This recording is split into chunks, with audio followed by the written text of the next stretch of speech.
सहयोगी दल न्याय की बात करें। अरे आप वहां दलोगे हमारे घर के ही बच्चे हैं, हमारे और आपके घर के ही नौजवान हैं, इसकी हकमारी हो रही है।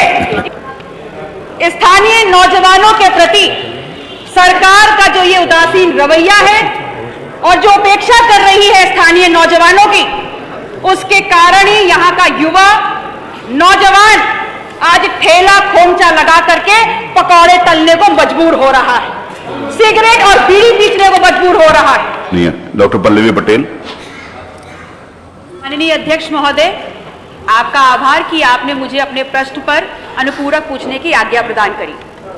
जनसंख्या के आधार पर देश का सबसे बड़ा राज्य उत्तर प्रदेश है और स्वाभाविक है कि देश के अन्य राज्यों की तुलना में उत्तर प्रदेश में बेरोजगारी भी सबसे ज्यादा है। तो ऐसे में उत्तर प्रदेश के साधन संसाधन स्थानीय जो हैं और सरकारी नौकरियों से अतिरिक्त जो उपलब्ध हैं, उनमें प्राथमिकता के आधार पर यहाँ के नौजवानों को, यहाँ के युवाओं को वरीयता के अनुसार आप मिलना चाहिए। किंतु पिछले 6 वर्षों में ये दुर्भाग्य है हमारा मान्यवर कि पिछले 6 वर्षों में यहाँ पर जो भी स्थानीय साधन संसाधन उपलब्ध है, उन पर गैंग्स ऑफ गुजरात लगातार लूटमारी कर रहा है और हमारे हक और अधिकारों को छीनने का काम कर रहा है। और उत्तर प्रदेश का युवा और नौजवान अपने आप को ठगा महसूस कर रहा है, अपने आप को लुटता देख रहा है और लगातार आपकी तरफ आशा भरी निगाहों से देख रहा है। स्थानीय नौजवानों के प्रति सरकार का जो ये उदासीन रवैया है और जो उपेक्षा कर रही है स्थानीय नौजवानों की, उसके कारण ही यहाँ का युवा नौजवान आज ठेला खोमचा लगा करके पकौड़े तलने को मजबूर हो रहा है, सिगरेट और बीड़ी पीसने को मजबूर हो रहा है। इसी संदर्भ में मैंने अपना प्रश्न पूछा था कि क्या श्रम और सेवायोजन मंत्रालय प्रदेश में स्थापित उद्योगों में 50% रोजगार स्थानीय बेरोजगार नौजवानों को देने हेतु कानून बनाने पर सरकार विचार करेगी? इसका जवाब मिलता है कि ऐसी कोई योजना प्रस्तावित नहीं है, और यदि नहीं तो क्यों? तो जवाब आता है प्रश्न नहीं उठता। तो मान्यवर, आपका संरक्षण लेते हुए मैं माननीय मंत्री जी से पूछना चाहूंगी कि माननीय मंत्री जी, अगर इस बात का प्रश्न नहीं उठेगा तो किस बात का प्रश्न उठेगा? और आपने कहा कि विपक्ष को पेट में दर्द हो रहा है।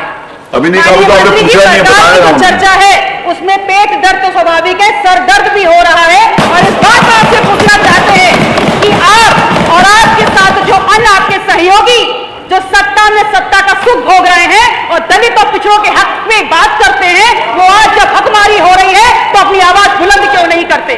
हम आपसे पूछना चाहते हैं कि क्या प्रश्न करिए। प्रश्न सर उसी पर। हाँ प्लीज। माननीय मंत्री जी, मैं आपकी और आपके सभी साथियों की मजबूरी को बहुत अच्छी तरह समझती हूँ, आपकी मजबूरी को बहुत अच्छी तरह समझती हूँ, लेकिन कम से कम नैतिकता के आधार पर तो आप और आपके सभी सहयोगी दल न्याय की बात करें। अरे आप वहां दलोगे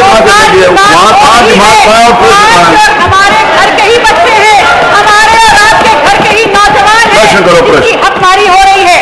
इसलिए मेरा पहला अनुपूरक आपसे ये है कि क्या निजी कंपनियां जो सरकार से जमीन और बिजली जैसी अन्य सुविधाएं रियायती दरों पर प्राप्त करती हैं, क्या ये उन संस्थानों में आप स्थानीय रोजगार हरियाणा सरकार की तरह 75% सुनिश्चित करने का काम करेंगे?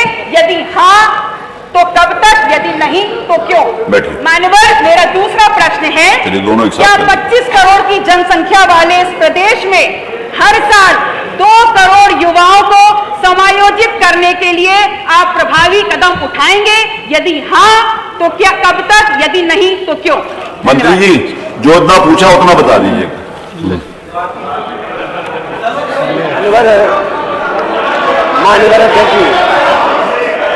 माननीय माननीय सदस्य, आप पूछे, अब बताइए माननीय सदस्य ने प्लीज बताइए।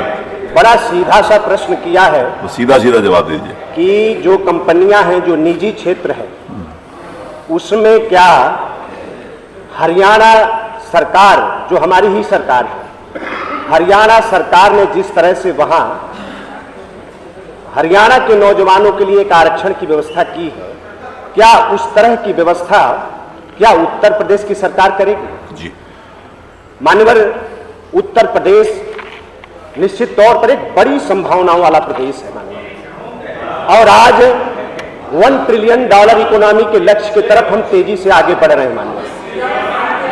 इस तरह की व्यवस्था, अरे सुनने दो, अरे प्रश्न मैंने कहा कि जो पूछा उसे मैं सीधा बोलने दीजिए ना। मेरे को लगेगा कि वो बाहर बोले तो मैं खुद निवेदन कर लूंगा मंत्री जी से। देश के कई प्रदेशों में इस तरह की व्यवस्था की और वो सफल नहीं हो पाए मान्यवर। हाँ सही।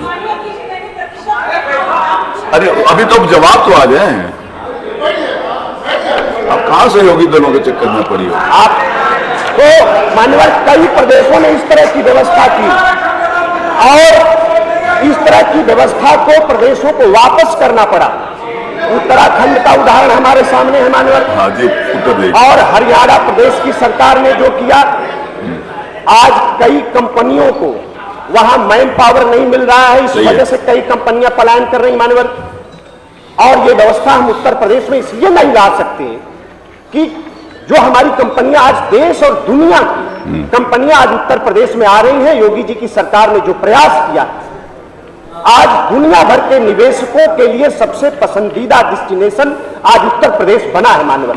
और दुनिया भर की बड़ी बड़ी कंपनियां आ रही हैं, उनको स्किल लेबर चाहिए मान्यवर, स्किल कर्मकार चाहिए, जो कुशल कामगार हैं उनको चाहिए। इसलिए हम इस व्यवस्था को नहीं ला सकते।